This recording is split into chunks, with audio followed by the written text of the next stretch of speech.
Hello, welcome, y'alls. I decided that hey, Code, so good to see you, dude. First, yeah, and I got a tickle on my nose, but I was like, it's 333. I have to go right now. So, yeah, all right.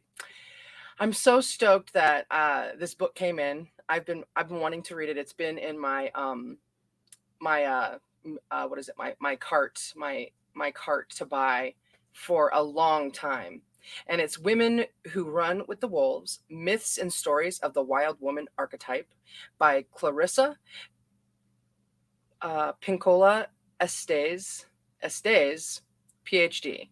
A deeply spiritual book, she honors what is tough, smart, and untamed in women. She venerates the feminine soul. The Washington Post book world. So yeah, let's check it out. Let's get into it. This is the foreword. We are all filled with a longing for the wild. There are few culturally sanctioned antidotes for this yearning.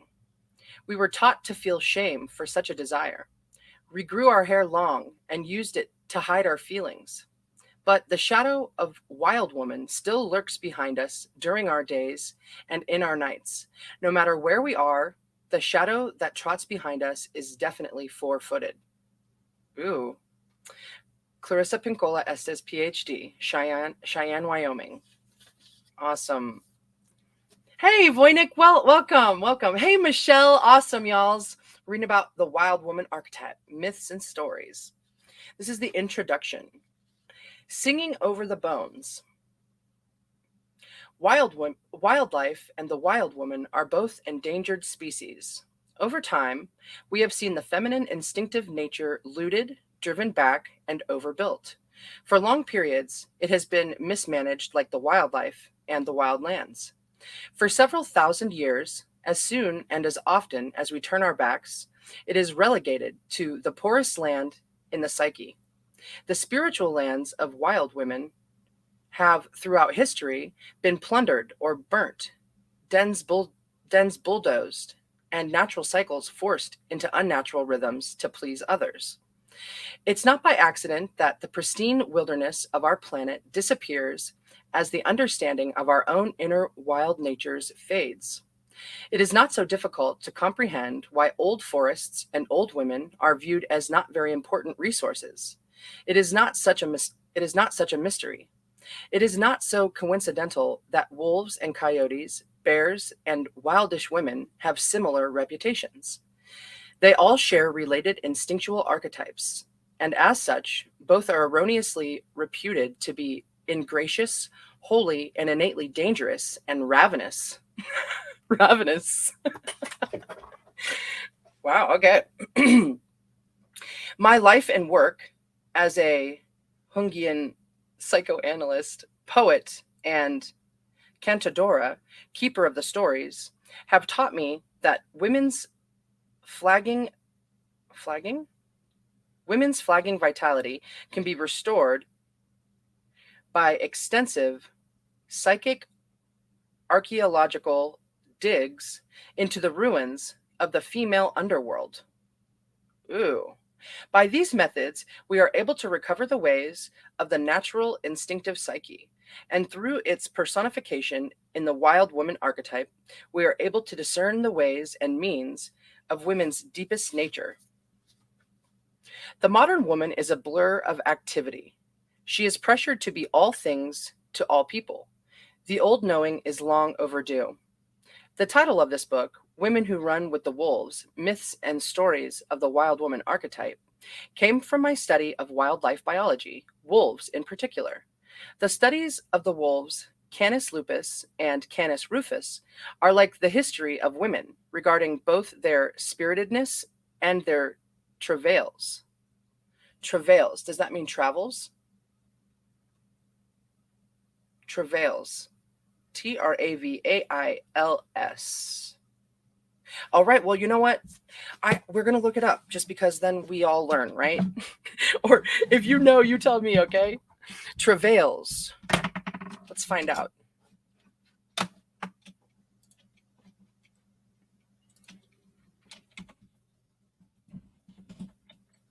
Definition. Travails. Yeah, it means travel. Or engage in painful or laborious effort. Of a woman, be in labor. Okay, engage in painful and laborious effort. Travails. So it's like trials. Cool. Okay, back to StreamYard. Okay, thank you all. Look at that. See, it's delayed. My when I see your when I see what you're writing, I know that it's a little bit delayed.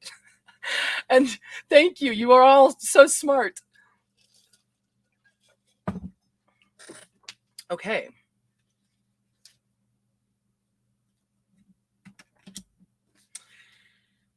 All right. Healthy wolves and healthy women share certain psychic characteristics: keen sensing, playful spirit, and a heightened capacity for devotion. Wolves and women are relational by nature, inquiring, possessed of great endurance and strength. They are deeply intuitive, intensely concerned with their young, their mates, and their pack. They are experienced in adapting to constantly changing circumstances. They are fiercely stalwart and very brave. Yet both have been hounded, harassed, and falsely imputed to be devouring and devious, overly aggressive, of less value than those who are their detractors. They have been the targets of those who would clean up the wilds as well as the wildish environs of the psyche, extincting the instinctual, and leaving no trace of it behind. The predation of wolves and women by those who misunderstand them is strikingly similar. So that is where the concept of the wild woman archetype first crystallized for me in the study of wolves. I've studied other creatures as well, such as bear, elephant, and the soul birds, butterflies. I love the way this is written already. The characteristics of each species give abundant metaphoric hints into what is knowable about the feminine instinctual psyche. The wild nature passed through my spirit twice, once by my birth to a passionate Mexican-Spanish bloodline, and later through adoption by a family of fiery Hungarians. I was raised up near the Michigan state line, surrounded by woodlands, orchards, and farmland, and near the Great Lakes. That's where I am too. It's so beautiful here. There, thunder and lightning were my main nutrition. Cornfields creaked and spoke aloud at night. Far up in the north, wolves came to the clearings in moonlight, prancing and praying. We could all drink from the same streams without fear. Oh my gosh. On Friday night when I was at that awesome party, my friend Kristen, who invited us there. Well, Jess really invited us, but we met Jess through Kristen. When they were on the way there was a pack of wolves that was running beside their car. And then while we were there at night, because the moon was so full. It's actually waning right now, but like it was so full. It looked so full still, and you could see it through this awesome window. But we could hear the wolves that night even. And I didn't remember until just now, but ooh, okay, so here we go. All right. Although I did not call her by that name then. Wait. Striking. Did I think I might have skipped. Let's see here. Feminine instinctual psyche. Twice. The cornfields creaked and spoke aloud at night.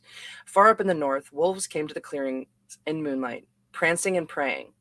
We could all drink from the same streams without fear. Although I did not call her by that name then, my love for Wild Woman began when I was a little child. I was an aesthete rather than an athlete. Aesthete, an aesthete rather than an athlete. And my only wish was to be an ecstatic wanderer. I told my mom I wanted to be a gypsy. She said no. All right, I'm looking it up. Aesth. Emily, welcome. Yay. And also to all listeners and lurkers, welcome. now and later. So yeah, we're gonna look that up. Aesth. Oh, son of a gun. Thete.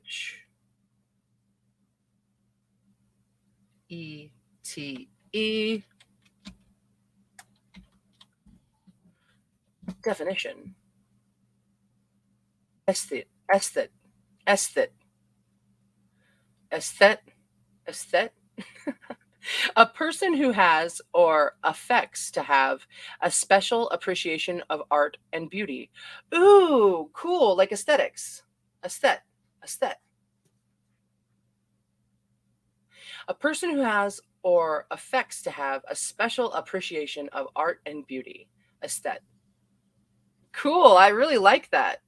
Aestheticism Art Movement was an art movement, both practical and theoretical, of the late 19th century, supporting an emphasis on aesthetic value and effects in preference to the sociopolitical themes and positions of literature, fine art, music, and other arts, according to the Wikipedia. All right. So I was an aesthete. Aesthete? Yeah, I was an aesthete rather than an athlete. And my only wish was to be an ecstatic wanderer. Rather than chairs and tables, I preferred the ground, trees, and caves. For in those places I felt I could lean against the cheek of God. The river always called to be visited after dark. The fields needed to be walked in so they could make their rustle talk. Fires needed to be built in the forest at night, and stories needed to be told outside the hearing of grown-ups. I was lucky to be brought up in nature. There, lightning strikes taught me about sudden death and the evanescence of life. Mice litters showed me that death was often by new life. When I unearthed Indian beads, fossils from the loam, I understood that humans have been here a long, long time. I learned about the sacred art of self decoration with monarch butterflies perched atop my head, lightning bugs as my night jewelry, and emerald green frogs as bracelets. A wolf mother killed one of her mortally injured pups. This taught a hard compassion and the necessity of allowing death to come to the dying. The fuzzy caterpillars which fell from their branches and crawled back up again taught single mindedness. Their tickle walking on my arm taught how skin can come alive. Climbing to the tops of trees taught what sex would someday feel like. My own post World War II generation grew up in a time when women were infantized and treated as property. Infant, infant, I think I said that wrong, where women were infantilized and treated as property. They were kept as fallow gardens, but thankfully, there was always wild seed which arrived on the wind. Though what they wrote was unauthorized, women blazed away anyways. Though what they painted went unrecognized, it fed the soul anyway. Women had to beg for the instruments and the spaces needed for their arts, and if none were forthcoming, they made space in trees, caves, woods, and closets. Dancing was barely tolerated, if at all, so they danced in the forest where no one could see them, or in the basement, or on the way out to empty the trash. Self decoration caused suspicion. Joyful body or dress increased the danger of being harmed or sexually assaulted. The very clothes on one's shoulders could not be called one's own.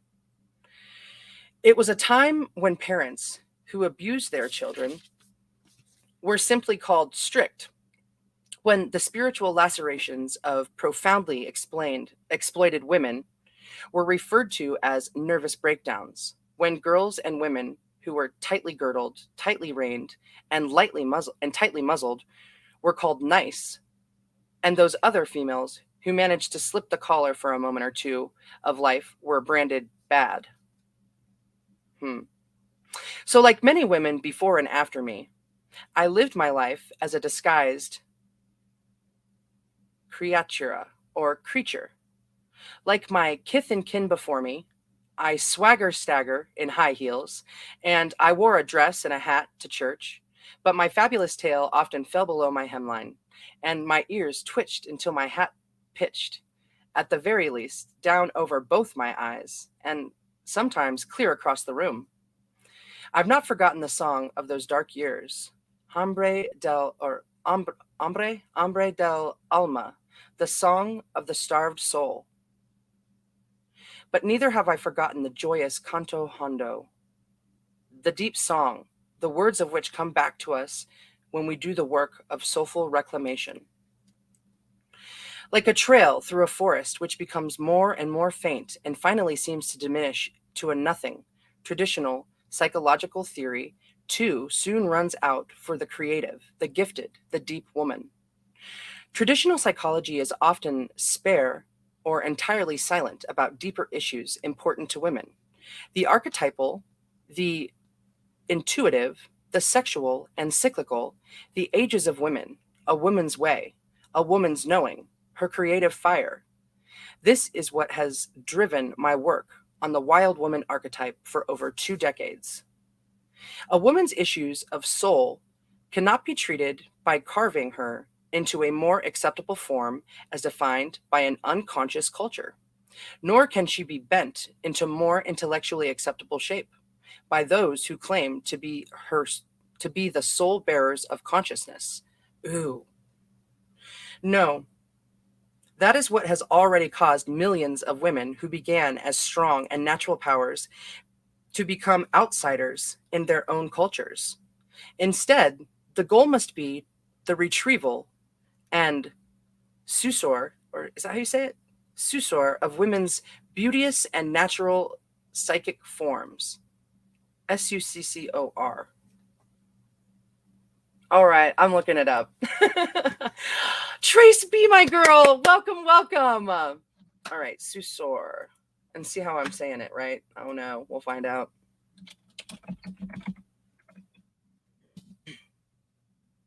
Secure. Oh no. Secure. Secure. Assistance and support in times of hardship and distress. Secure. Cool. Secure. Secure. Secure.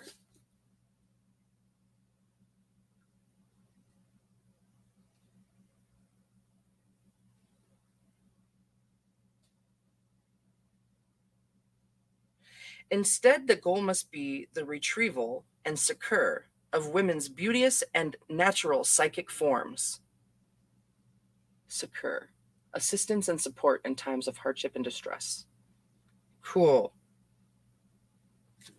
All right, let me get back to the stream. Take a sip of water.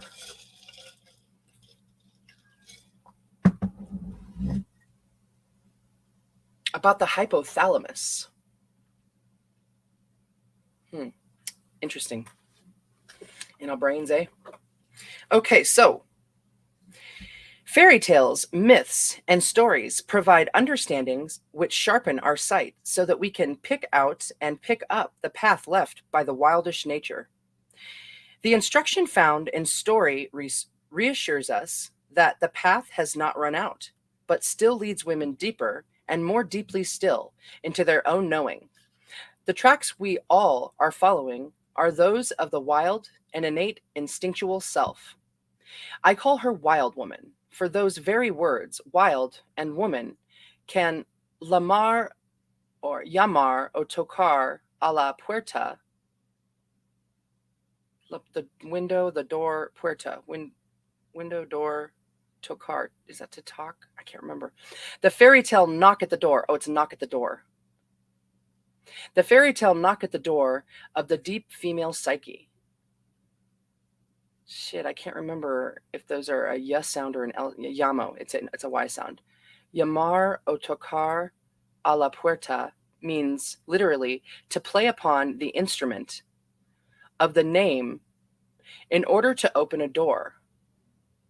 Ooh.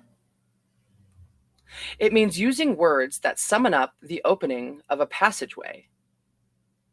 Llamar o tocar a la puerta. No matter by which culture a woman was influenced, she understands the words wild and woman intuitively. When women hear those words, an old, old memory is stirred and brought back to life. Man, anybody? Dr. E, welcome.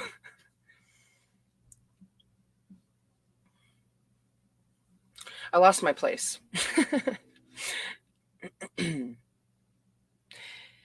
The memory is of our absolute, undeniable, and irrevocable kinship with the wild feminine, a relationship which may have become ghostly from neglect, buried by over domestication, outlawed by the surrounding culture, or no longer understood anymore.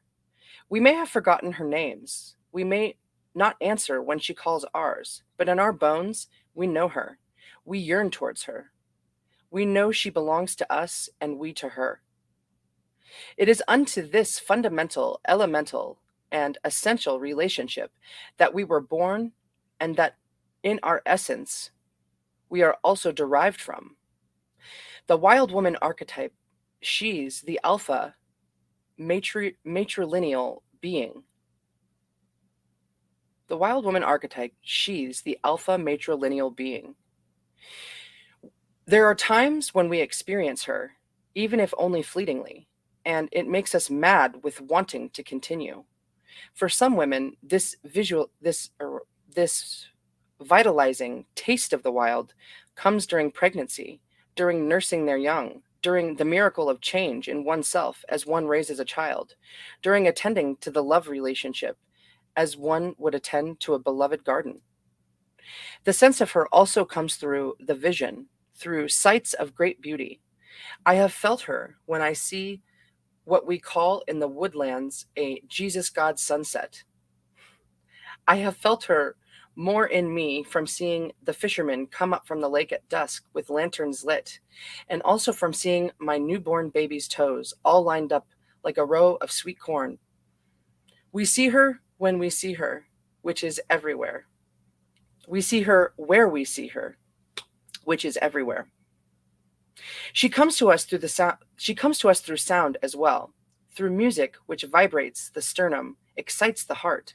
It comes through the drum, the whistle, the call, and the cry. It comes through the written and the spoken word. Sometimes a word, a sentence, or a poem, or a story is so resonant, so right, it causes us to remember, at least for an instant, what substance we are really made from, and where is our true home. These transient tastes of the wild come during the mystique of inspiration. Ah, there it is. Oh, now it has gone. The longing for her comes when one happens across someone who has secured this wildish relationship. The longing comes when one realizes one has given scant time to the mystic cookfire or to the dream time, too little time to one's own creative life, one's life work, or one's true loves. Yet, it is these fleeting tastes, which come both through beauty as well as loss, that cause us to become so bereft, so agitated, so longing, that we eventually must pursue the wildish nature. When we leap into the forest or into the desert or into the snow or run hard, our eyes scanning the ground, our hearing sharply tuned, searching under, searching over, searching for a clue, a remnant, a sign that she still lives, that we have not lost our chance. And when we pick up her trail, it is typical of women to ride hard to catch up, to clear off the deck, clear off the relationship, clear out one's mind, turn to the new page, insist on a break the rules, stop the world, for we are not going on without her any longer. Once women have lost her and then found her again, they will contend to keep her for good. Once they have regained her, they will fight and fight hard to keep her, for with her, their creative lives blossom. the relationships gain meaning and depth and health. Their cycles of sexuality, creativity, work, and play are reestablished. They are no longer marks for a predation of others. They are entitled equally under the laws and nature to grow and to thrive. Now their end of the day fatigue comes from satisfying work and endeavors, not from being shut up in too small a mindset, job, or relationship. They know instinctively when things must die and when things must live. They know how to walk away. They know how to stay. That's beautiful. That's beautiful.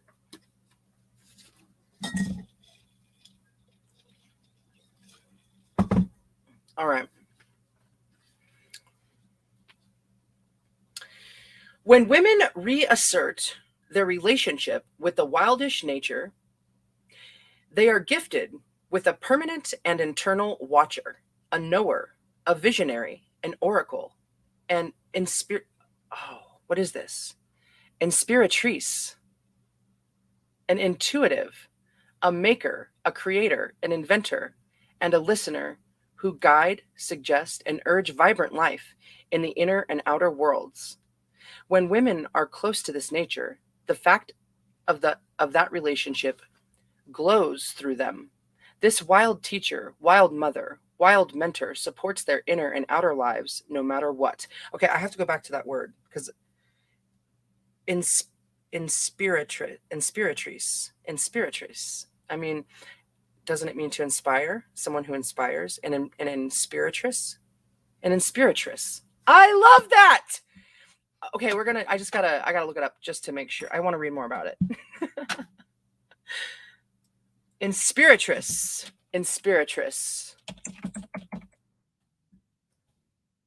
Uh-oh, where is it? I didn't remember how to spell it. Inspiratrice. Maybe I can figure it out. I don't know. Inspiratrice. Close.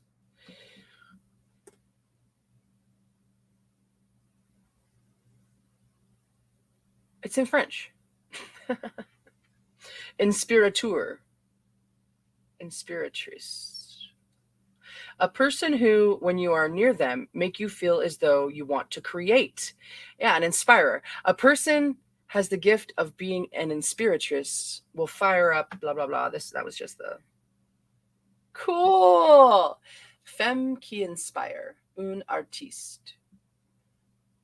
Personne qui inspire, anime, une personne, un mouvement, une entreprise. L'inspecteur d'un complot. I like that. Okay, now let's find where I am.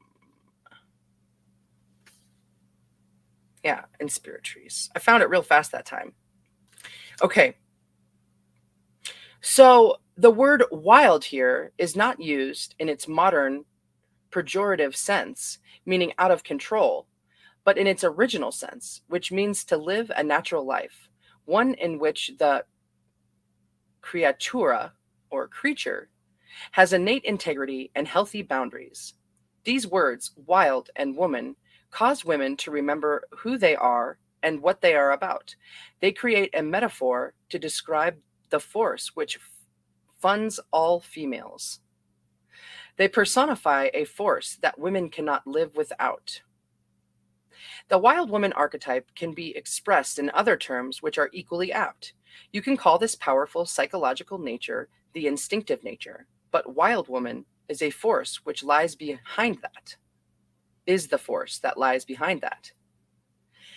You can call it the natural psyche, but the archetype of the wild woman stands behind that as well. You can call it the innate, the basic nature of women.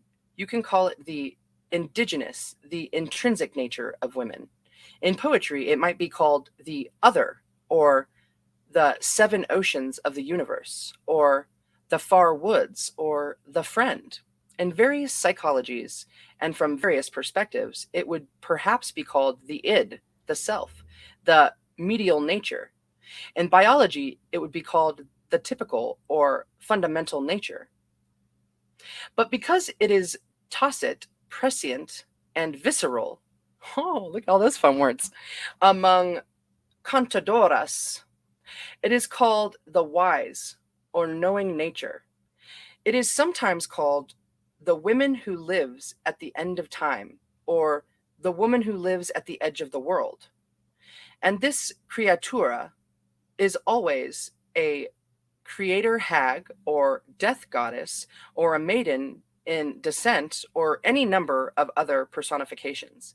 She is both friend and mother to all those who have lost their way, all those who need a learning, all those who have a riddle to solve, all those out of the forest or the desert wandering and searching.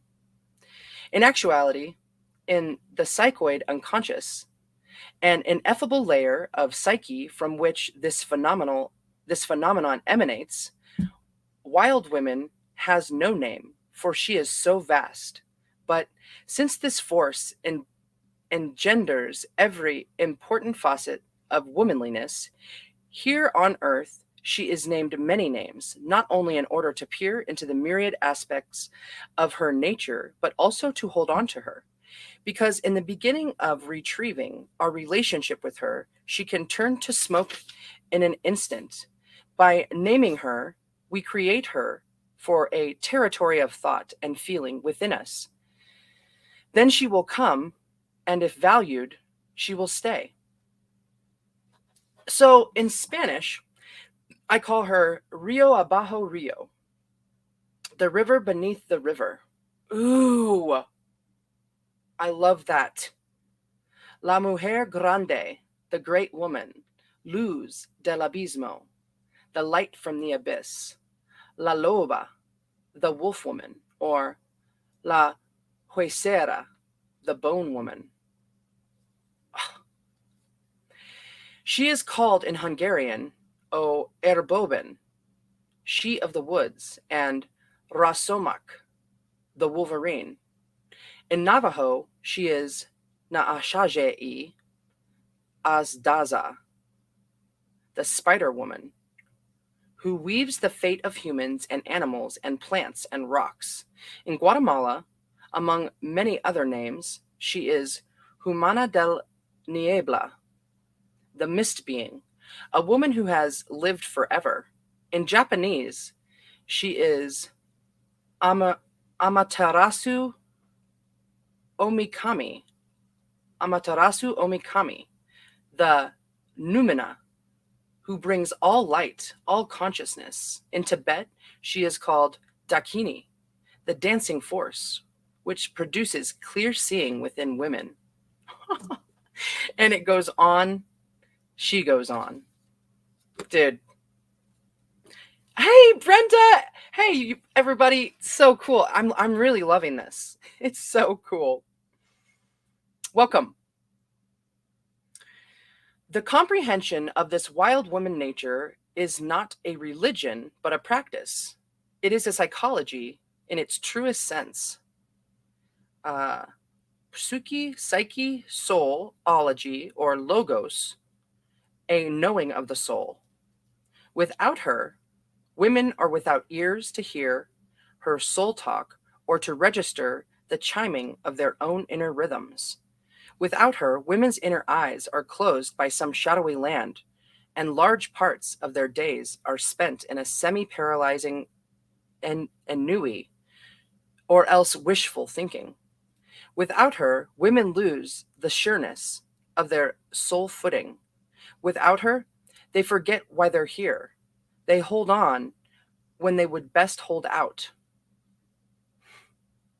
Without her, they take too much or too little or nothing at all.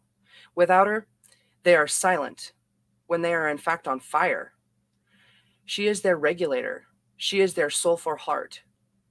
That's the same as the human heart that regulates the physical body.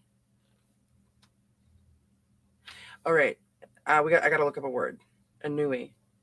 I got to find it in here. Ennui. Ennui. Semi-paralyzing ennui, or else wishful thinking. Ennui.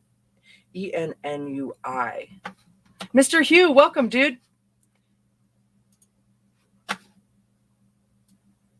Ennui. Son of a gun. Sorry, I got this microphone up here, so I just want to make sure that I know I move a lot. I can't see. Ennui. Boom. A feeling of listlessness and dissatisfaction arising from a lack of occupation or excitement. He succumbed to ennui and despair. Oh, it's not how you say it at all. Ennui. Shit. Okay. A semi-paralyzing ennui.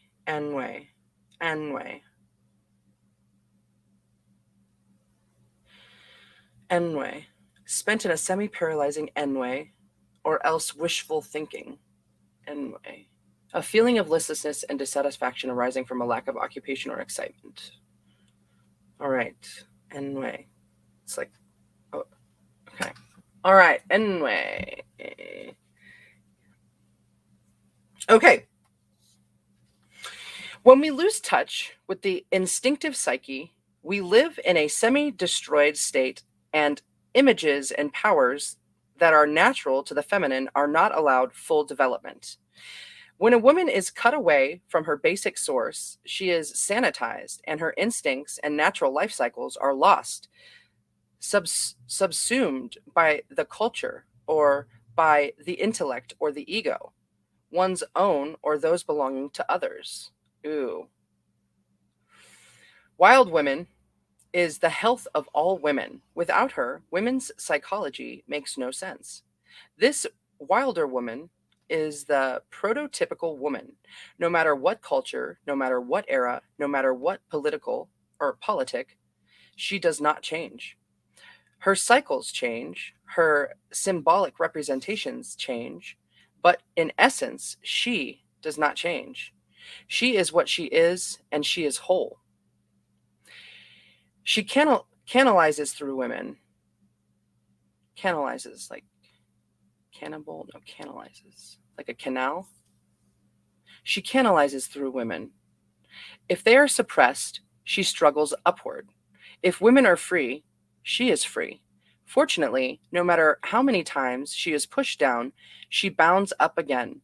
No matter how many times she is forbidden, quelled, cut back, deluded, tortured, touted as unsafe, dangerous, mad, and other derogations, she emanates upward in women so that even the most quiet, even the most restrained women keeps a secret place for her. Even the most repressed women has a secret life with secret thoughts and secret feelings, which are lush and wild. That is natural.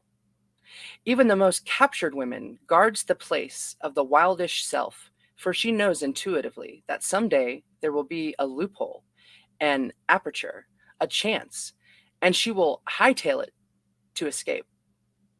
I believe that all women and men are born gifted. However, and truly, there has been little to describe the psychological lives and ways of gifted women, talented women, creative women. There is, on the other hand, much writ about the weakness and foibles of humans in general and women in particular. But in the case of the wild woman archetype, in order to fathom her, apprehend her, utilize her offerings, we must be more interested in the thoughts, feelings, and endeavors which strengthen women, and adequately count the interior and cultural factors which weaken women. In general, when we understand the wildish nature as a being in its own right, one which animates and informs a woman's deepest life, then we can begin to develop in ways never thought possible a psychology which fails to address this innate spiritual being at the center of feminine psychology fails women and fails their daughters and their daughters far into the future matrilineal lines. So, in order to apply a good medicine to the hurt parts of the wildish psyche, in order to a right relationship to the archetype of the wild woman, one has to name the disarrays of the psyche accurately. While in my clinical profession, we do have a good diagnostic statistical manual and a goodly amount of differential diagnoses, as well as psychoanalytic parameters which define psychopathy through the organization or lack of it in the objective psyche and the ego self axis. There are yet other defining behaviors and feelings which, from a woman's frame of reference, powerfully describe what is the matter. Oh my gosh, this reminds me of a lot of the problems I had when I was in psychology, even though I loved psychology. All these boxes and books and what? Okay. I mean, I love books, but right. Deciding someone's future. Okay. What are some of the feeling toned symptoms of a disrupted relationship with the wildish force in the psyche? To chronically feel, think, or act in any of the following ways is to have partially severed or lost entirely the relationship with the deep instinctual psyche. Using women's language exclusively, these are feeling extraordinarily dry, fatigued, frail, depressed, confused, gagged, muzzled, unaroused, feeling frightened, halt, or weak, without inspiration, without animation, without soulfulness, without meaning, shame-bearing, chronically fuming, volatile, stuck, uncreative, compressed, and crazed, feeling powerless, chronically doubtful, shaky, blocked, unable to follow through, giving one's creative life over to others, life-sapping choices in mates, work, or friendships, suffering to live outside one's own circles, overprotective of self, inert, uncertain, faltering, inability to pace oneself or set limits, not insistent on one's own tempo, to be self-conscious, to be away from one's god or gods, to be separated from one's revivification, drawn far into domesticity, intellectualism, work, or inertia, because that is the safest place for one who has lost her instincts. To fear to venture by oneself or to reveal oneself. Fear to seek mentor, mother, father, fear to set out one's imperfect work before it is an opus, fear to set out on a journey, fear of caring for another or others, fear one will run on, run out, run down, cringing before authority, loss of energy before creative projects, wincing, humiliation, angst, numbness, anxiety. Afraid to bite back when there is nothing else left to do. Afraid to try the new, fear to stand up to, afraid to speak up, speak against, sick stomach, butterflies, sour stomach, cut in the middle, strangled, become conciliatory or nice too easily, revenge. Afraid to stop, afraid to act, repeatedly counting to 3 and not beginning, superiority complex, ambivalence, and yet otherwise fully capable, fully functioning. These severances are a disease not of an era or of a century, but become an epidemic anywhere and anytime women are captured, anytime the wildest nature has become entrapped. A healthy woman is much like a wolf, robust, chock full, strong life force, life-giving, territorially aware, inventive, loyal, roving. Yet separation from the wildish nature causes a woman's personality to become meager, thin, ghostly, spectral. We are not meant to be puny with frail hair and inability to leap up, inability to chase, to birth, to create a life. When women's lives are in stasis or filled with ennui, as it is always time, it is always time for the wildish woman to emerge. It is time for the creating function of the psyche to flood the delta. How does Wild Woman affect women? With her as ally, as leader, model, teacher, we see not through two eyes, but through the eyes of intuition, which is many-eyed. When we assert intuition, we are therefore like the starry night. We gaze at the world through 1,000 eyes. The wild nature carries the bundles for healing. She carries everything a woman needs to be and know. She carries the medicine for all things. She carries stories and dreams and words and songs and signs and symbols. She is both vehicle and destination. To adjoin the instinctual nature does not mean to come undone, change everything from left to right, from black to white, to move the east to west, to act crazy or out of control. It does not mean to lose one's primary socializations or to become less human. It means quite the opposite. The wild nature has a vast integrity to it. It means to establish territory, to find one's pack, to be one's body with certainty and pride, regardless of the body's gifts and limitations, to speak and act in one's behalf, to be aware, alert, to draw on the innate feminine powers of intuition and sensing, to come into one's cycles, to find what one belongs to rise with dignity, to retain as much consciousness as possible.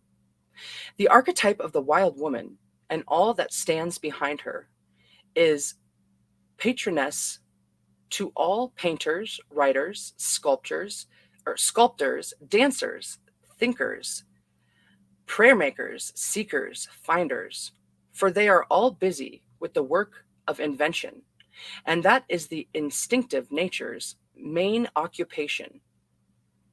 As in all art, she resides in the guts, not in the head. She can track and run and summon and repel. She can sense, camouflage, and love deeply. She is intuitive, typical, and normative.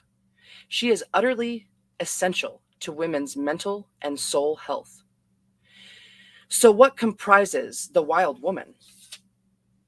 From the viewpoint of archetypal psychology, as well as in ancient traditions, she is the female soul.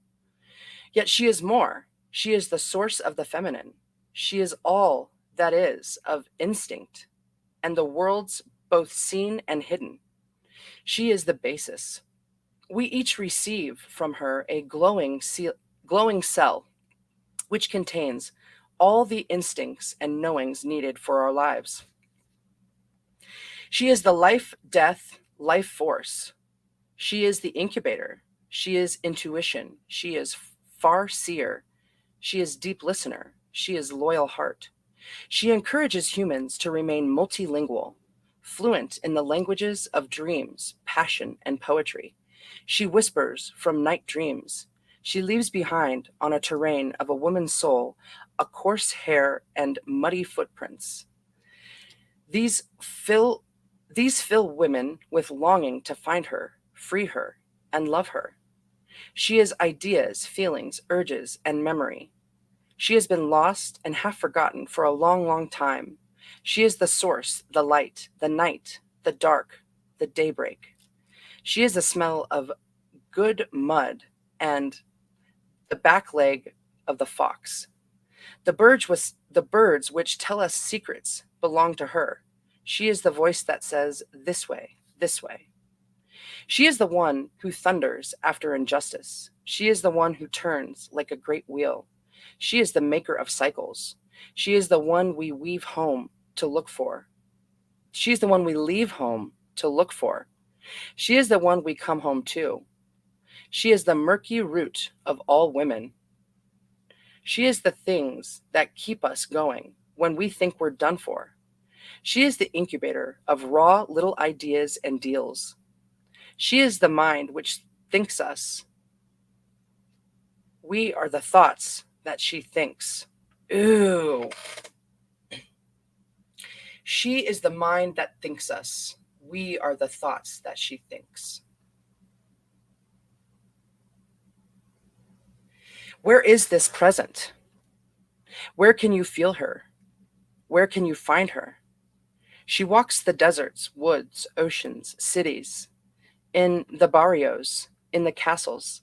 She lives among queens, among campesinas, among campesinas, in the boardroom, in the factory, in the prison, in the mountain of solitude.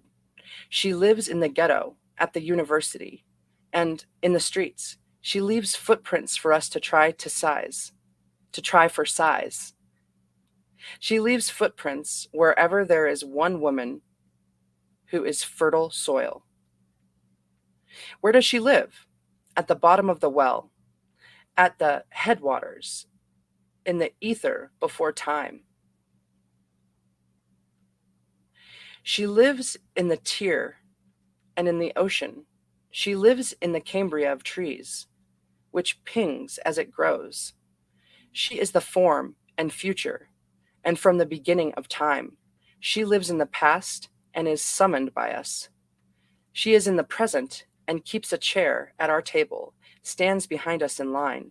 She drives ahead of us on the road. She is in the future and walks backwards in time to find us now. She lives in the green poking through snow. She lives in the rustling stalks of dying autumn corn. She lives where the dead come to be kissed and the living send their prayers. She lives in the place where language is made. She lives on poetry and percussion and singing. She lives on quarter notes and grace notes and in the cantata, in the sestina, and in the blues. She is the moment just before inspiration bursts upon us. She lives in a faraway place that breaks through to our world. People may ask for evidence or proof of her existence. They are essentially asking for proof of the psyche. Since we are the psyche, we are also the evidence. Each and every one of us is the evidence of not only Wild Woman's existence, but of her condition in the collective. We are the proof of this ineffable feminine noumen. Our existence parallels hers. Our experiences of her within and without are the proofs. Our thousands and millions of encounters with her, intrapsychically. I gotta get a sip, 1 second.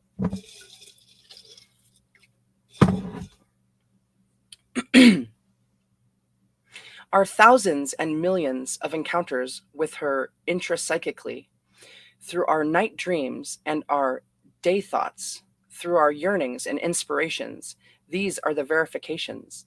The fact that we are bereft in her absence, that we long and yearn when we are separated from her, these are the manifestations that she has passed this way. My doctorate is in ethno-clinical psychology, which is the study of both clinical psychology and ethnology, the latter emphasizing the study of the psychology of groups and tribes in particular. My postdoctoral diploma is in analytical psychology, which is what certifies me as a Jungian psychologist. My life experience is cantadora, mesemando, poet, and artist informs my work with analysins equally. Sometimes I am asked to tell what I do in my consulting room to help women return to their wildish natures. I place substantial emphasis on clinical and developmental psychology, and I use the simplest and most accessible ingredient for healing: stories. We follow the patient's dream material, which contains many plots and stories. The analysins, physical sensations, and the body's memories are also stories which can be read and rendered into consciousness. Additionally, I teach a form of powerful interactive trancing that is proximate to Hung active imagination. And this also produces stories which further elucidate the client's psychic journey. We elicit the wildish self through specific questions and through examining tales, legends, and mythos. Most times, we are able, over time, to find the guiding myth or fairy tale that contains all the instruction a woman needs for her current psychic development. These stories comprise a woman's soul drama. It is like a play with stage instructions, characterization, and props. The craft of making is an important part of the work I do.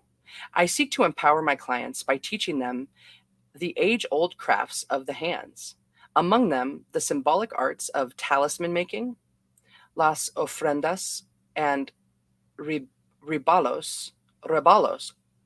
Is it a B? Retablos. These being anything from simple ribbon sticks to elaborate sculpture. Art is important, for it commemorates it commemorates the seasons of the soul, or as a special or tragic event in the soul's journey. Art is not just for oneself, not just a marker of one's own undertaking. It is also a map for those who follow after us. Oh, man, I love this. This is so cool. I feel this. As you might imagine, work with each person is customized in the extreme, for it is true that people are made one to a kind. But these factors remain constant in my work with people, and these are the fundament for all humans' work before them today, my own work as well as yours. The craft of questions, the craft of stories, the craft of the hands, all these are the making of something, and that something is soul. Anytime we feed soul, it guarantees increase.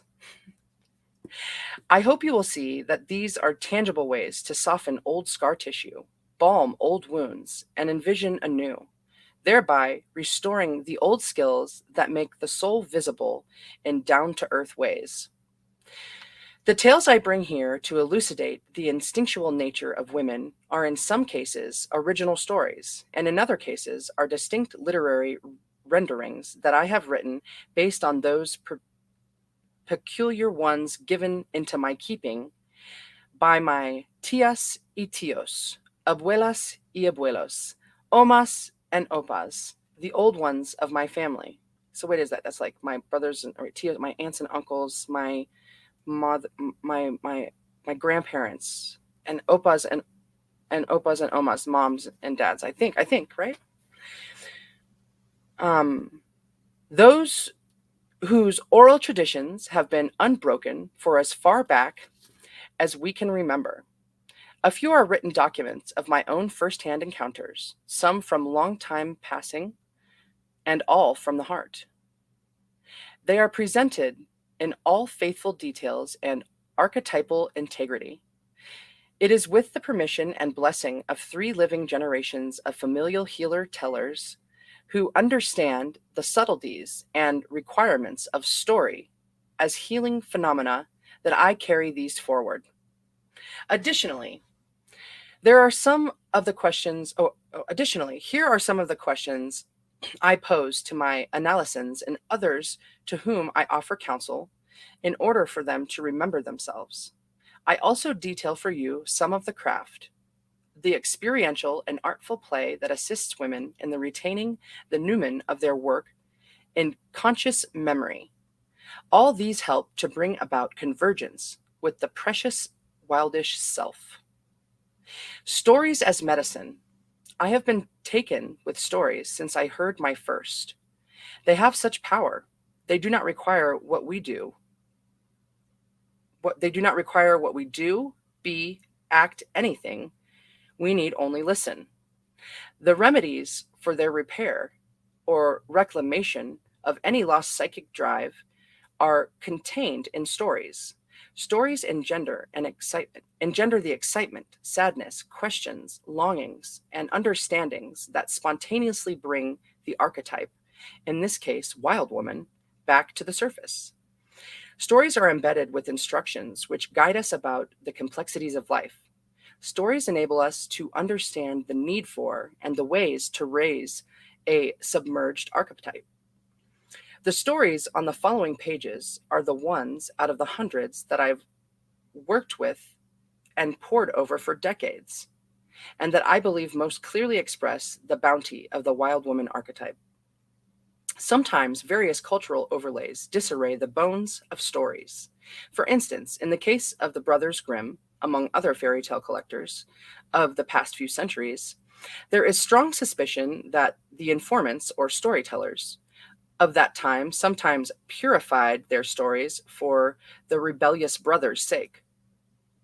Over the course of time, old pagan symbols were overlaid with Christian ones, so that an old healer in the tale became an evil witch, a spirit became an angel, an initiation veil or caul became a handkerchief, or a child named Beautiful, the customary name for a child born during solstice festival, was named Schmerzenreich, sorrowful. Sexual elements were omitted. Helping creatures and animals were often changed into demons and boogies. And with hope, when I later grew old enough to read fairy stories printed in books, the latter seemed curiously starched and ironed flat in comparison. As a young adult, I migrated west towards the continental divide. I lived amidst loving Jewish, Irish, Greek, Italian, Afro-American, and Alsatian strangers who became kindred spirits and friends. I've been blessed to know some of the rare and old Latino communities from the southwestern USA, such as Trampas and Truchas, New Mexico. I was fortunate to spend time with Native American friends and relatives from the Inuit in the north. Where am I? In the north through the Pueblo and Plains peoples in the west to the Nahuas, Lacandones, Tehuanas, Huicholes, Seris, Maya Quiches, Maya Cachiqueles, Mesquitos, Cunas, Nazca, Chequas, and Jivaros in Central and South America. I apologize. I don't know about all that. Okay. Man, this is some introduction. How long have I been going? Already an hour, and I'm just in the introduction. I think I'm just going to do the introduction today. Okay, all right. I've traded stories with sister and brother healers at kitchen tables and under grape arbors, in hen houses and dairy barns, and while patting tortillas, tracking wildlife, and serving the millionth cross stitch. Oh, sewing the millionth cross stitch. I've been lucky to share the last bowl of chili, to sing with gospel women, so as to raise the dead, and to sleep under stars in houses without roofs. I've sat down to the fire or dinner or both in Little Italy, Polish town, and hill country, Los Barrios, and other ethnic communities throughout the urban Midwest and Far West, and most recently traded stories about Spartus, bad ghosts, with Mangriot friends in the Bahamas. I have been double lucky that whenever I've gone, that whenever I've gone, the children, the matrons, the men in their prime, and the old coots and crones, the soul artists, have kept out of the woods, jungles, meadows, and sandhills to regale me with caws and cavals, and I too to them. I've been lucky that wherever I've gone, the children, the matrons, the men in their prime, and the old coots and crones, the soul artists, have crept out of the woods, jungles, meadows, and sandhills to regale me with caws and cavels, and I too to them. That's cool. All right, I get it. There are many ways to approach stories. The professional folklorist, the Jungian, Freudian, or other sort of analyst, the ethnologist, anthropologist, theologian, archaeologist, each has a different method, both in collecting tales and the use to which they are put. Intellectually, the way I developed my work with stories was through my training in analytical and archetypal psychology. For more than half a decade during my psychoanalytic education, I studied amplification of leitmotifs, archetypal symbology, world mythology, ancient and popular iconology, yeah, ethnology, world religions, and interpretation. Cool. Those things are also interesting.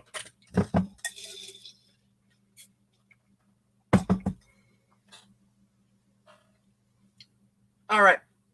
Viscerally, however, I came to stories as a contadora, keeper of the old stories. I came from a long line of tellers. Mezemondok, old Hungarian women who might as easily tell while sitting on wooden chairs with their plastic pocketbooks on their laps, their knees apart, their skirts touching the ground, or while wringing the neck of a chicken. And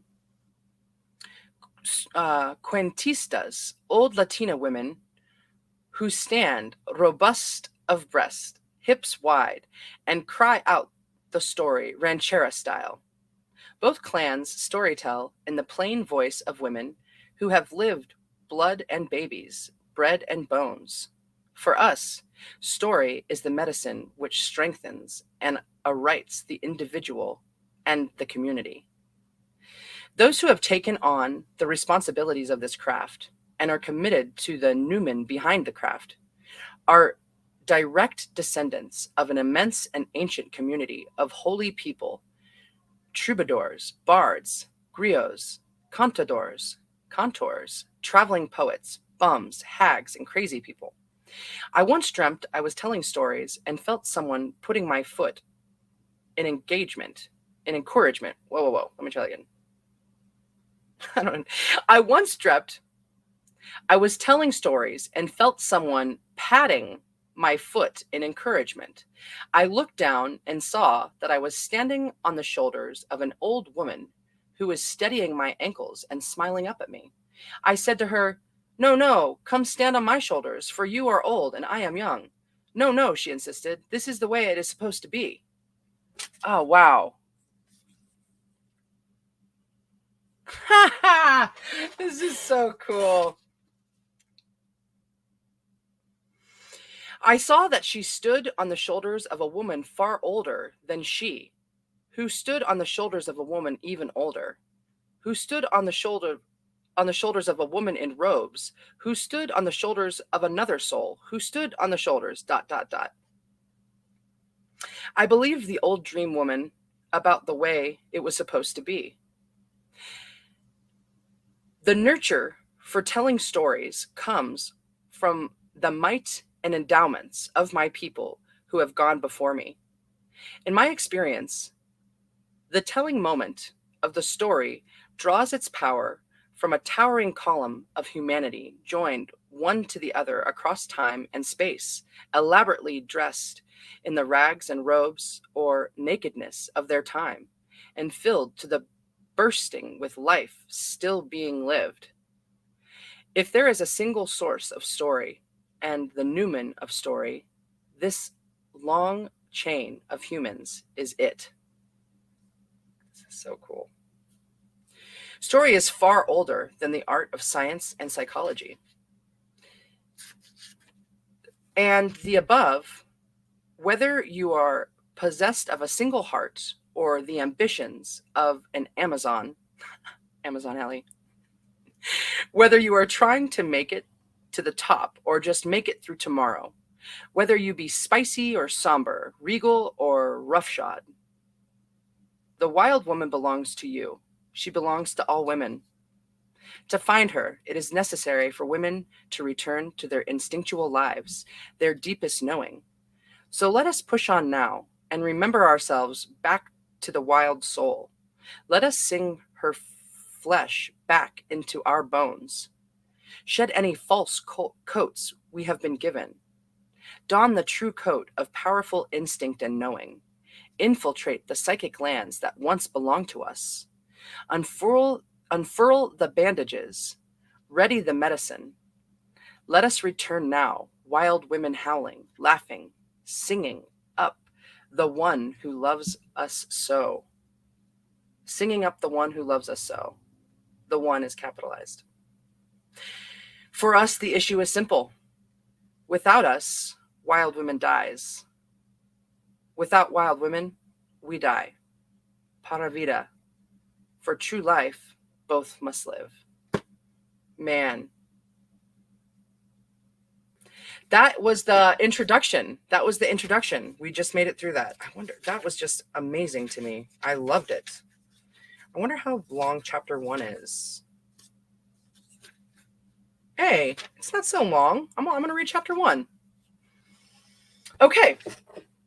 The Howl, Resurrection of the Wild Woman, La Loba, the Wolf Woman. I must reveal to you that I am not one of the divine who march into the desert and return gravid with wisdom. I've traveled many cook fires and spread angel bait around every sleeping space, but more often than the getting of wisdom, I've gotten in delicate episodes of Giardia E. coli. Oh no. And amembic dysentery. Such is the fate of a middle class mystic with delicate intestines. Ooh, dang. I was actually really worried about getting Giardia when I was on the Appalachian Trail. I didn't, though. But I did get gallstones later. Okay. Whatever wisdom or notion I espied on my travels to odd places and unusual people, I learned to shelter, for sometimes old Father Academy, like Kronos, still has an inclination to eat the children before they can become either curative or astonishing. Other intellectualization can obscure the patterns of the instinctual nature of women. So, to further our kinship relationship with the instinctual nature, it assists greatly if we understand stories as though we are inside them, rather than as though they are outside of us. We enter into a story through the door of inner hearing. The spoken story touches the auditory nerve, which runs across the floor of the skull into the brainstem just below the pons. There, auditory impulses are relayed upward to consciousness, or else, it is said, to the soul, depending on the altitude with which one listens. So cool. Ancient dissectionists spoke of the auditory nerve being divided into 3 or more pathways deep in the brain. They surmised that the ear was meant, therefore, to hear at 3 different levels. One pathway was said to hear the mundane conversations of the world. A second pathway apprehended learning and art. And the third pathway existed to the soul itself, so the soul itself might hear guidance and gain knowledge while here on earth. Listen then with soul hearing now, for that is the mission of story. Bone by bone, hair by hair, wild woman comes back. Through night dreams, through events half understood and half remembered, wild woman comes back. She comes back through story. I began my own migration across the United States in the 1960s, looking for a settling place that was dense with trees, fragrant with water, and populated by the creatures I loved: bear, fox, snake, eagle, wolf. The wolves were being systematically exterminated from the upper Great Lakes region.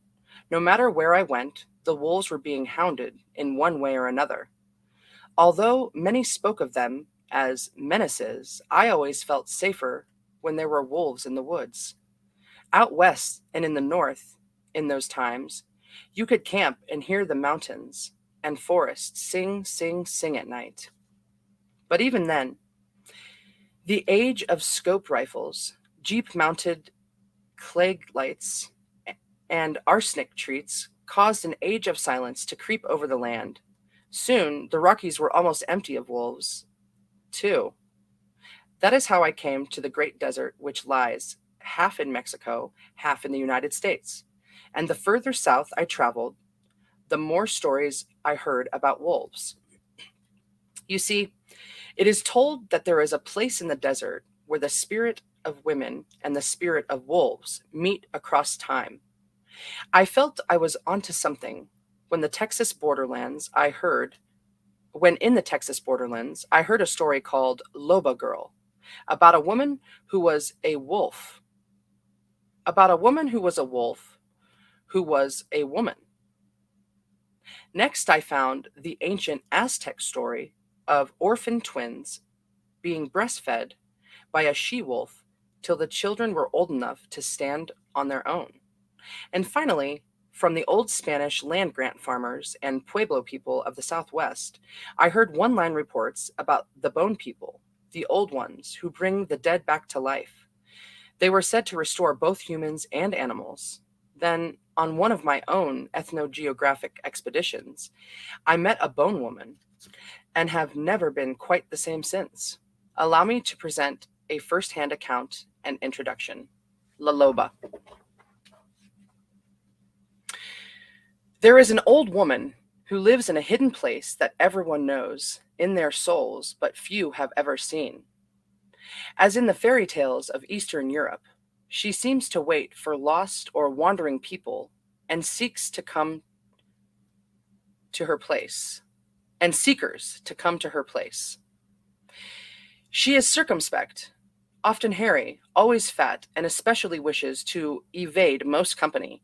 She is both a crower and a cackler, generally having more animal sounds than human ones. I might say she lives among the rotten granite slopes of Tarahumara, Indian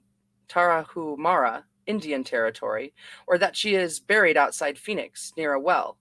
Perhaps she will be seen traveling south to Monte Alban in a burnt-out car with the back window shot out, or maybe she will be spotted standing by a highway near El Paso, or riding shotgun with truckers to Morelia, Mexico, or walking to market above Oaxaca, I can't remember, with strangely formed boughs of firewood on her back.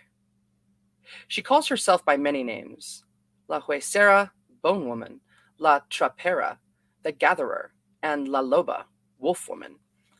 The sole work of the Loba is the collecting of bones. She collects and preserves especially that which is deeper of being lost to the world. Her cave is filled with the bones of all manner of desert creatures, the deer, the rattlesnake, the crow, but her specialty is wolves. She creeps and crawls and sifts through the mountains, the arroyos, dry riverbeds, looking for wolf bones, and when she has assembled an entire skeleton, when the last bone is in place, and the beautiful white sculpture of the creature is laid out before her, she sits by the fire and thinks about what song she will sing. And when she is sure, she stands over the creatura, raises her arms over it, and sings out. That is when the ribs, bones, and leg bones of the wolf begin to flesh out, and the creature becomes the personal past and the ancient past, for she has survived generation after generation and is old beyond time. She is the archivist of feminine intention. She preserves female tradition. Her whiskers sense the future. She has the far-seeing milky eye of the old crone. She lives backward and forward in time simultaneously, correcting for one side by dancing with the other. The old one, the one who knows, is within us. She thrives in the deepest soul psyche of women, the ancient and vital wild self. Her home is that place in time where the spirit of women and the spirit of wolf meet, the place where mind and instincts mingle, where a woman's deep life finds her mundane life. It is the point where the I and the thou kiss, the place where, in all spirit, Women run with the wolves. This old woman stands between the worlds of rationality and mythos. She is the knuckle bone on which these two worlds turn. This land between the worlds is that inexplicable place we all recognize once we experience it, but its nuances slip away and shape change if one tries to pin them down, except when we use poetry, music, dance, or story. There is speculation that the immune system of the body is rooted in the mysterious psychic land and also the mystical, as well as all the archetypal images and urges, including our God hunger, our yearning for the mysteries, and all the sacred instincts, as well as those with the mundane. Some would say the records of humankind, the root of light, the coil of dark, are also here. It is not a void, but rather the place of the mist beings where things are and also are not yet, where shadows have substance and substance is sheer. One thing about this land is certain: it is old, older than the oceans. It has no age, it is ageless.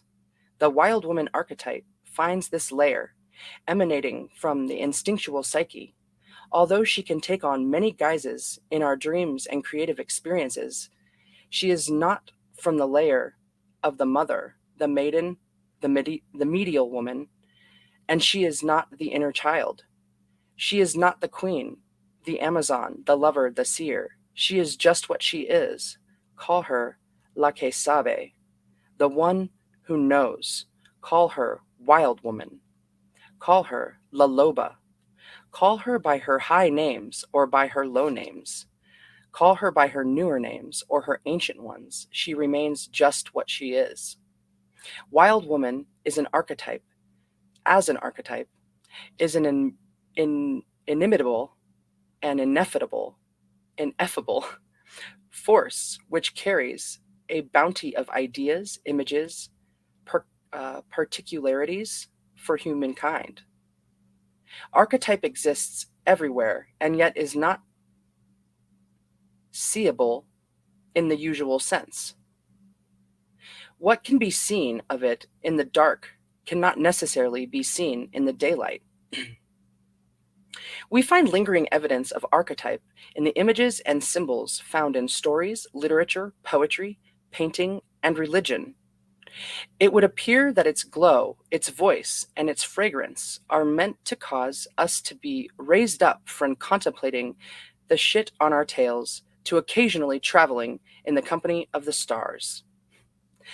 At La Loba's place, the physical body is, as poet Tony Moffat writes, a luminous animal, and the body's immune system seems, via anecdotal reports, to be strengthened or weakened by conscious thought. At La Loba's place, the spirits manifest as personages, and Lava's mythologica, the mythological voice of the deep psyche, speaks as poet and oracle. Things of psychic value, once dead, can be revived.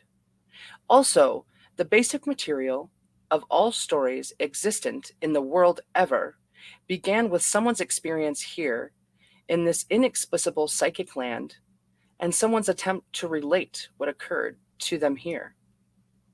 There are various names for this locus betwixt the worlds. Hung called it variously the collective unconscious, the objective psyche, and the psychoid unconsciousness, referring to a more ineffable layer of the former. He thought of the latter as a place where the biological and psychological worlds share headwaters, where biology and psychology might mingle with and influence one another. Throughout human memory, this place, call it Nod, call it the home of the mist beings, the crack between the worlds, is the place where visitations, miracles, imaginations, inspirations, and healings of all natures occur. Though this site transmits great psychic wealth, it must be approached with preparation, for one may be tempted to joyously drown in the rapture of one's time there. Consensual reality may seem less exciting by comparison. Consensual reality, I love that. In a sense, these deeper layers of psyche can become a rapture trap from which people return unsteady, with wobbly ideas and airy presentations. That is not how it is meant to be. How one is meant to return is wholly washed or dipped in a revivifying and informing water, something which impresses upon our flesh the odor of the sacred. The odor of the sacred. This is beautiful. Each woman, let me try this.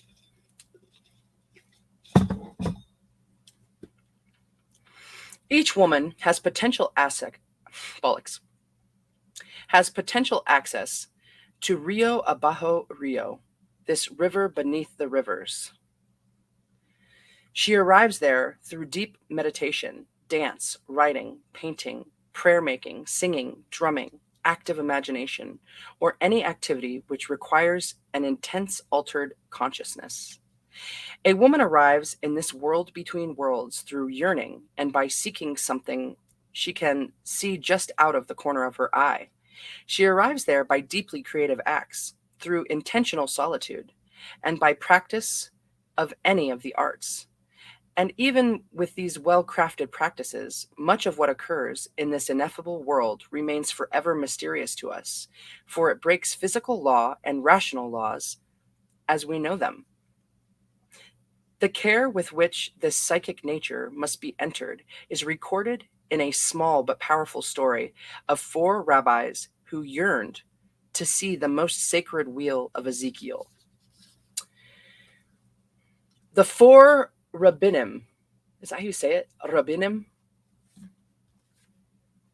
One night, the Four Rabbinim were visited by an angel who awakened them and carried them to the seventh vault of the seventh heaven. There they beheld the sacred wheel of Ezekiel. Somewhere in the descent from paradise, to earth, one rabbi, having seen such splendor, lost his mind and wandered, frothing and foaming until the end of his days. The second rabbi was extremely cynical. Oh, I just dreamed Ezekiel's wheel, that was all. Nothing really happened. The third rabbi carried on and on about what he had seen, for he was totally obsessed. He lectured and would not stop with how it was all constructed and what it all meant. And in this way, he went astray and betrayed his faith.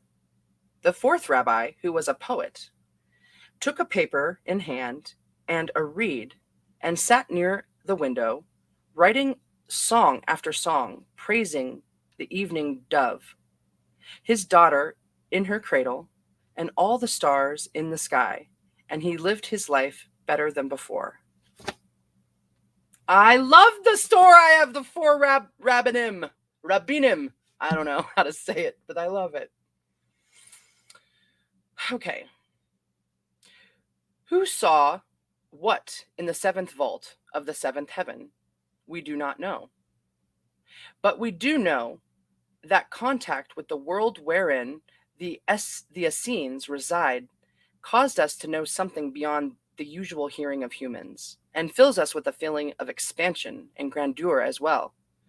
When we touch the authentic fundament of the one who knows, it causes us to react and act from our deepest integral nature.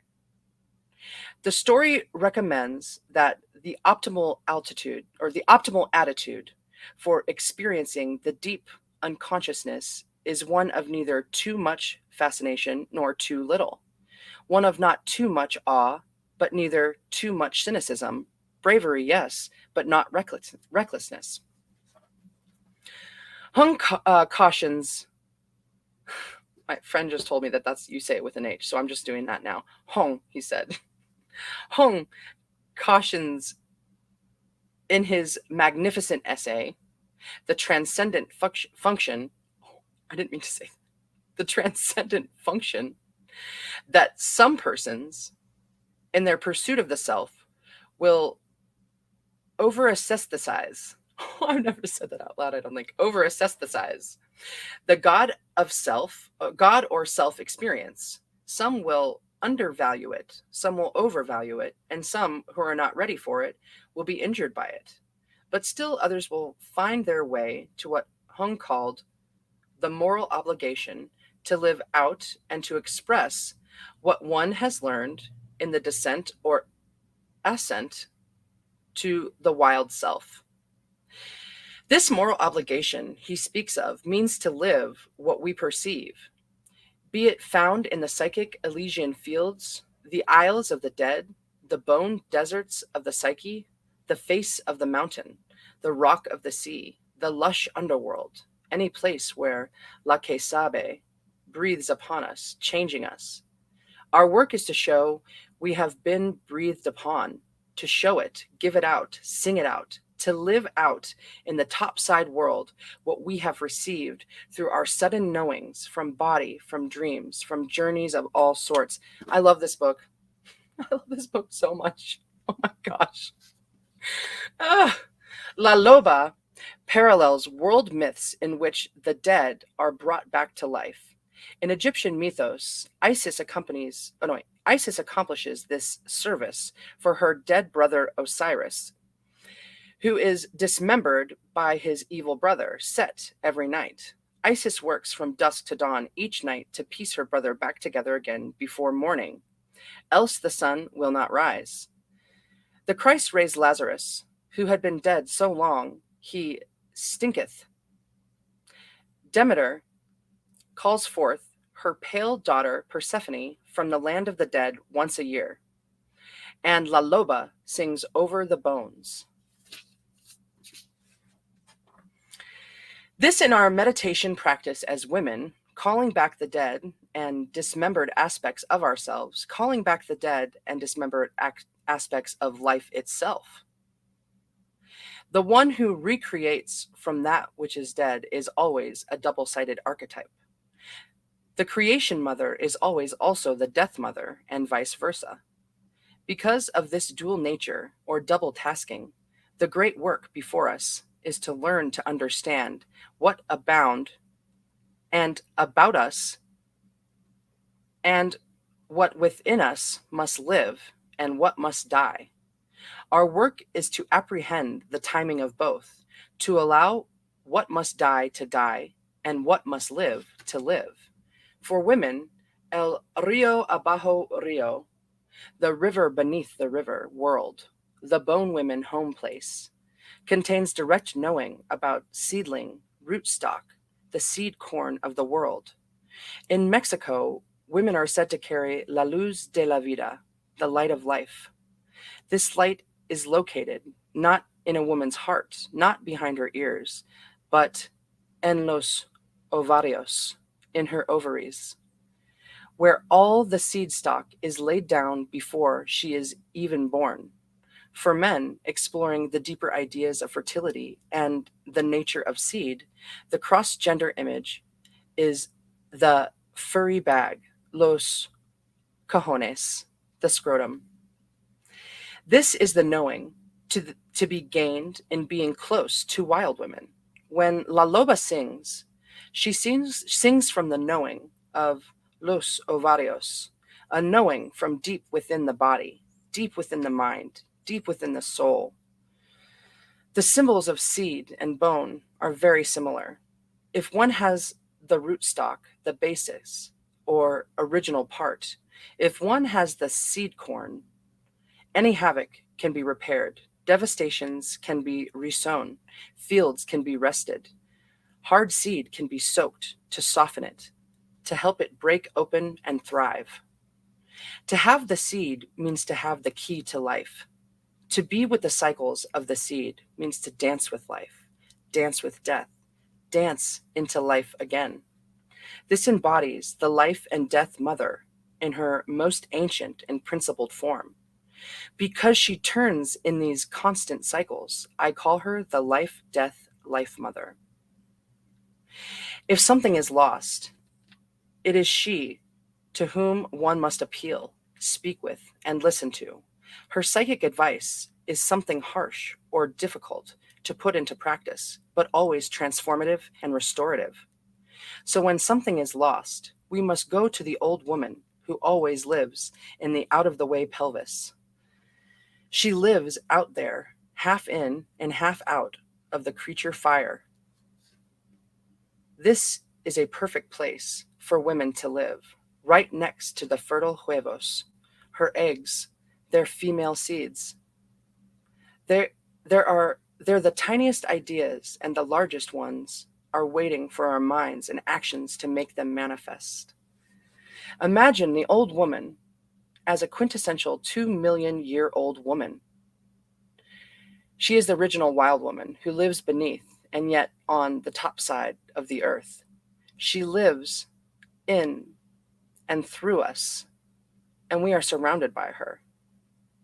The deserts, the woodlands, and the earth under our houses are 2 million years old and then some. I'm always taken by how deeply women like to dig into the earth. They plant bulbs for the spring.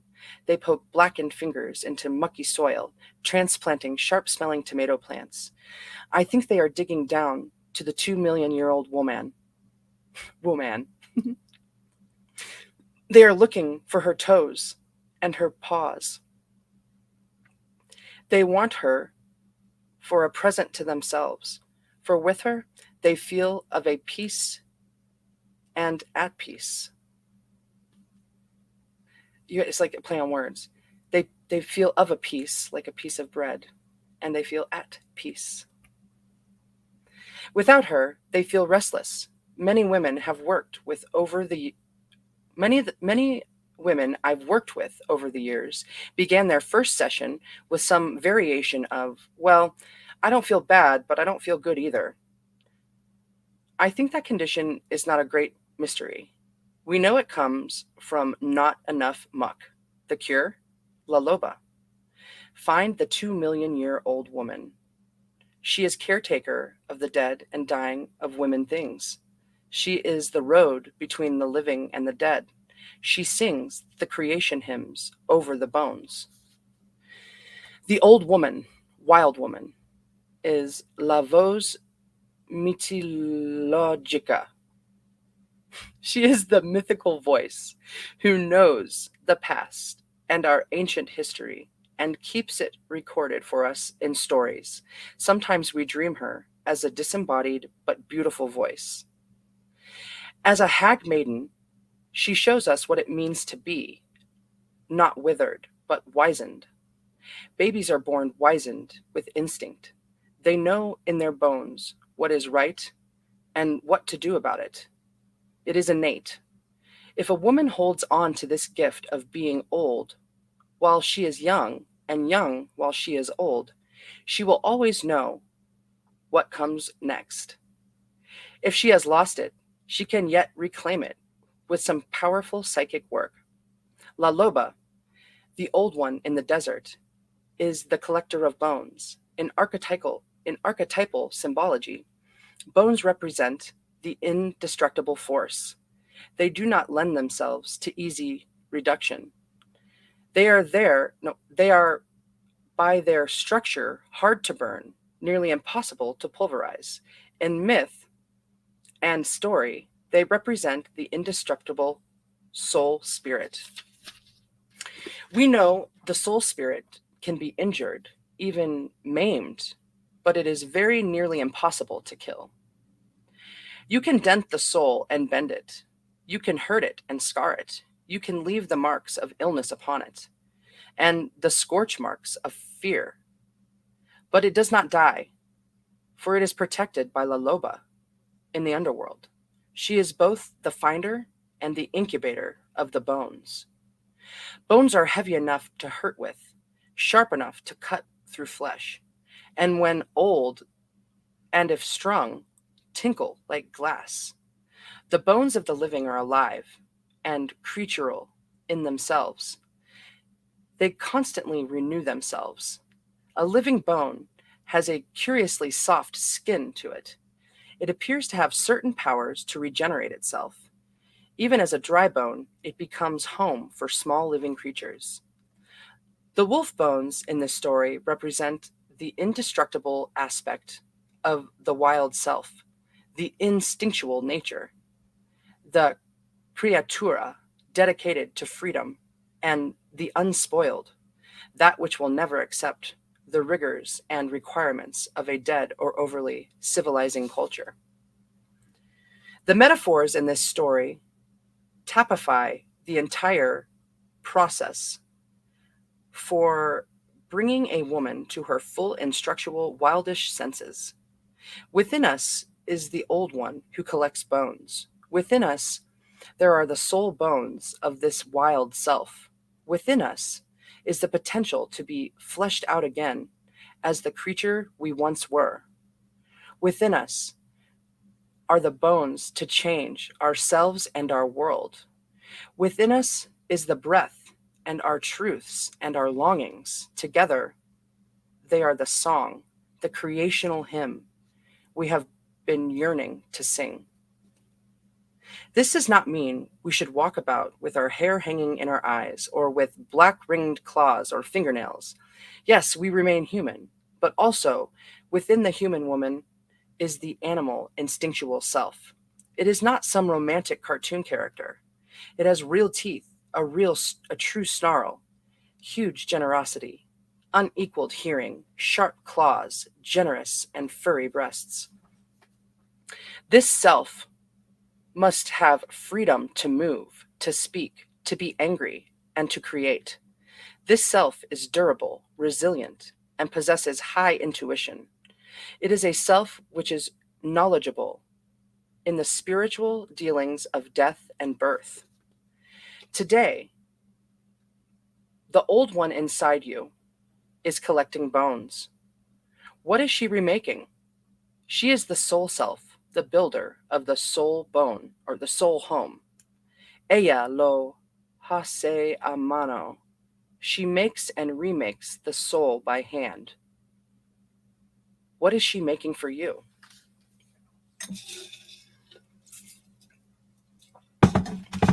Yeah. Spanish and Hungarian, she said she was. All right, yeah, we're getting there because my eyes are starting to blur out. Okay.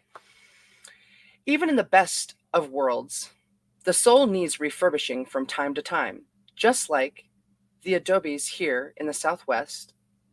A little peels, a little falls down, a little washes away.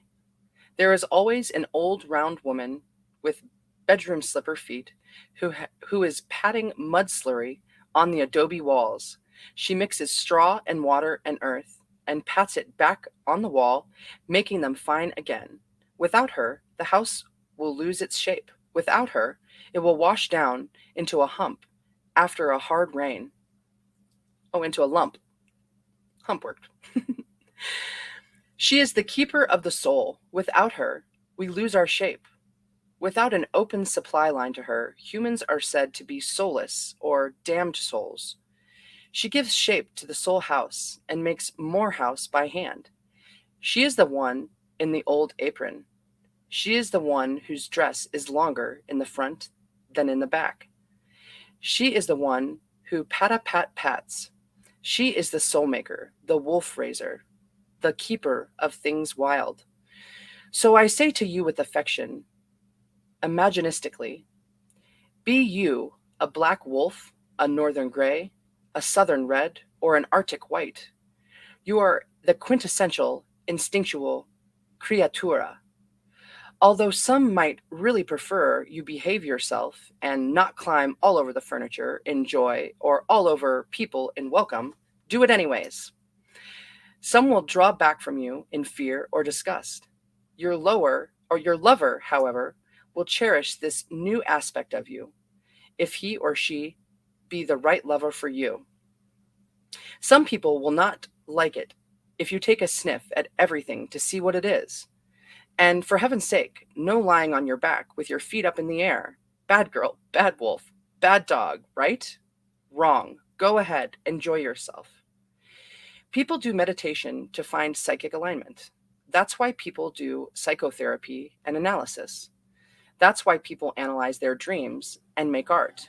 That is why some contemplate tarot cards, cast I Ching, dance, drum, make theater, pry out the poem, and fire up their prayers. That's why we do all the things we do. It is the work of gathering all the bones together.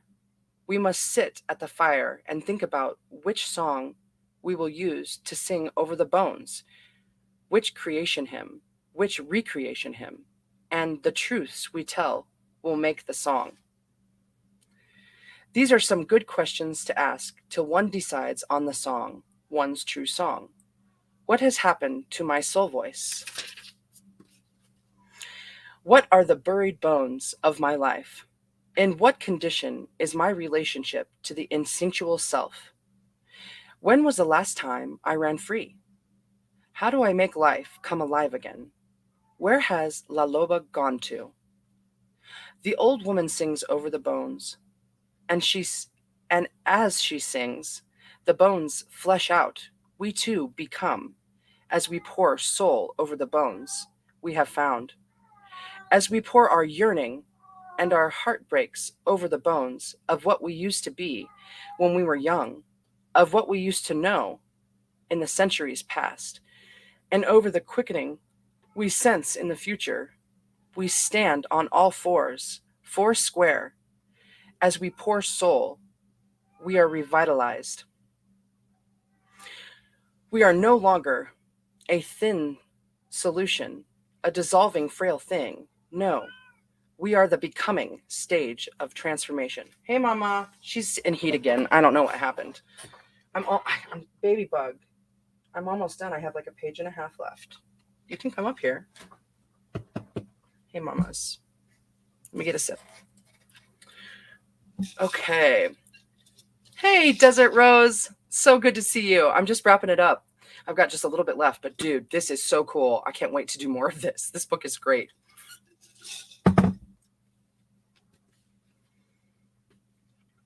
Like the dry bones, we so often start out in a desert. We feel disenfranchised, alienated, not connected to even a cactus clump. The ancient called the desert the place of divine revelation, but for women, there is much more to it than that. Oh, I gotta sneeze. Oh.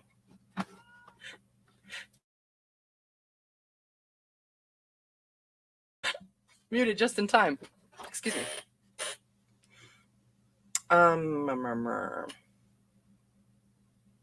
But for women, there is much more to it than that. A desert is a place where life is very condensed. The roots of living things hold on to that last tear of water, and the flower hoards its moisture by only appearing in early morning and late afternoon. Life in the desert is small but brilliant, and most of what occurs goes on underground. This is like the lives of many women. The desert is not lush like a forest or a jungle. It is very intense and mysterious in its life forms. Many of us have lived desert lives, very small on the surface, but enormous under the ground. La Loba shows us the precious things that can come from that sort of psychic distribution. A woman's psyche may have found its way to the desert out of resonance, or because of past cruelties, or because she was not allowed a larger life above ground. So often a woman feels then that she lives in an empty place where there is maybe just one cactus with one brilliant red flower on it, and then in every direction 500 miles of nothing. But for the woman who will go 501 miles, there is something more, a small brave house, an old one. She has been waiting for you. Some women don't want to be in the psychic desert. They hate the fertility, the sharpness of it. They keep trying to crank a rusty jalopy and bump their way down the road to a fantasizing shining city of the Psyche. But they are disappointed, for the lush and the wild is not there. It is in the spirit world, that world between worlds, Rio abajo Rio, that river beneath the river. Don't be a fool. Go back and stand under that one red flower and walk straight ahead for that last hard mile. Go up and knock on that old weathered door. Climb up to the cave. Crawl through the window of a dream. Sift the desert and see what you find. It is the only work we have to do. You wish psychedelic advice? No, that's not what it says. You wish psychoanalytic advice? Go gather bones. Oh, man. That is so good. That is so good. I cannot wait to read more of this. I might have to we'll see what shakes on the Tomorrowland. Dang, you guys. Women Who Run with the Wolves, Myths and Stories of the Wild Woman Archetype by Clarissa Pinkola Estes, Ph.D. Oh, wow. I have so much ink on my thumb from reading this. Dang, that is cool. I can't wait to read more. This is going to take me a long time. We're going to freaking do it, though. I feel super motivated about it. And, I can always come back to that Celtic story anytime I want to. They're little stories. That's great. So, yeah, I love you guys. Hey, baby. I was so distracted that last couple of pages because Marvel just kept yowling and crunching on papers and stuff. So I love you. And we'll do this again real soon. I'll try and give a little bit of a notification. I try to give a little time so someone can see what's out there. But yeah, I'll see you next time. Thanks for stopping in. Have a wonderful moon day. Mwah.